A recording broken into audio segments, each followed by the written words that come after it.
of Jesus, na het lijden van Jezus, he revealed himself to his liet disciples. hij zichzelf zien aan zijn discipelen. What a day it was. Wat een dag was dat. Jesus died on the cross. Jezus stierf aan het kruis. They buried him. Zij begroeven hem. And because it was impossible Maar omdat het onmogelijk was for the Son of God to be in the grave, voor de Zoon van God om in het graf te on blijven. the third day, Op de derde dag he rose from the dead. stond hij op uit de dood. He is alive. Hij leeft. Oh, that's the good news. Dat is het goede nieuws. Wherever you go, Waar u ook gaat. Jesus is alive.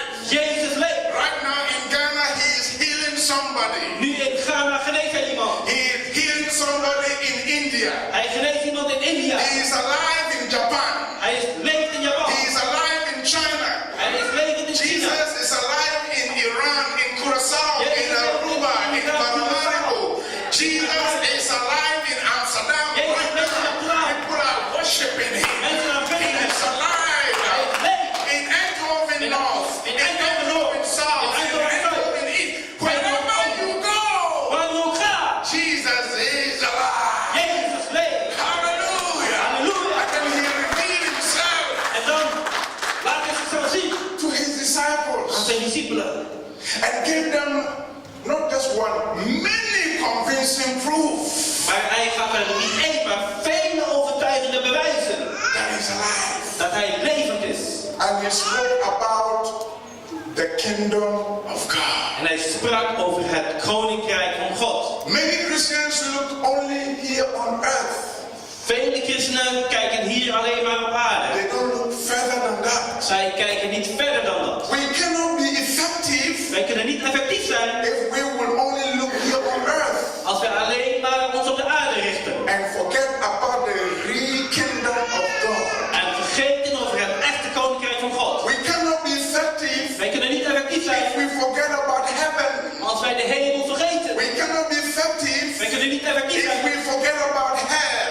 als wij de hel vergeten. But we shall be effective Maar wij zullen effectief zijn if heaven is close als hemel dichtbij is. in our heart. In ons hart. We shall be effective Wij zullen effectief if we zijn see the danger of hell. als we het gevaar van de hel zien. Then we shall commit our En lives ons leven zullen toewijden to the task aan de taak of preaching the om gospel het evangelie te prediken. with compassion, Met compassie. with love. Met liefde.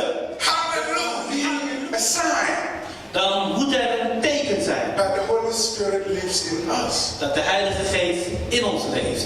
It's very simple. Heel erg simpel. The Holy Spirit came to be a witness De Heilige Geest kwam om een getuige te zijn of who Jesus is. van wie Jezus is. So if the Holy Spirit lives in you, Dus als de Heilige Geest in u leeft, he doesn't want to sleep. dan wil hij niet slapen. He doesn't want to be quiet. Hij wil niet stil zijn. He doesn't want to be hiding. Hij wil zich niet verstoppen. No. Nee. When he comes, Wanneer hij komt, he's a witness.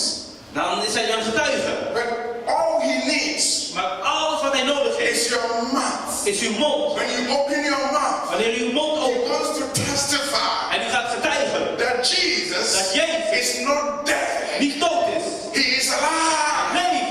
And he raises the dead. En hij richt de He doden op. heals the sick. Hij geneest de He zieken. gives sight to the blind. Geeft zicht aan de blinden. That is the work of the Holy Ghost. Dat is het werk van de Heilige Geest. So we need to examine ourselves. Dus wij moeten onszelf onderzoeken. Do we have the Holy Ghost? Hebben wij de Heilige Geest? We will get the right answer Wij zullen het juiste antwoord by krijgen our lifestyle. door onze levensstijl. If a whole week Als een hele week we have not told nobody about Jesus, wij niemand verteld hebben over Jezus, then we ask ourselves, dan moeten we onszelf afvragen: where is the Holy Ghost? waar is dan de Heilige Geest? Because if he is in us, Want als hij in ons is, he want to testify. hij wil getuigen. He want to testify Hij wil getuigen that God has a kingdom, dat God een koninkrijk heeft. eternal kingdom. Een eeuwige koninkrijk. He want to testify Hij wil getuigen that Jesus is real. dat Jezus zo echt is. When the Holy Ghost is in us, Wanneer de Heilige Geest in ons he is, will give us boldness zal hij ons vrijmoedigheid geven. and courage En moed. and love, En liefde. unconditional love. Onvoorwaardelijke liefde. Can I hear you say amen? Ga ik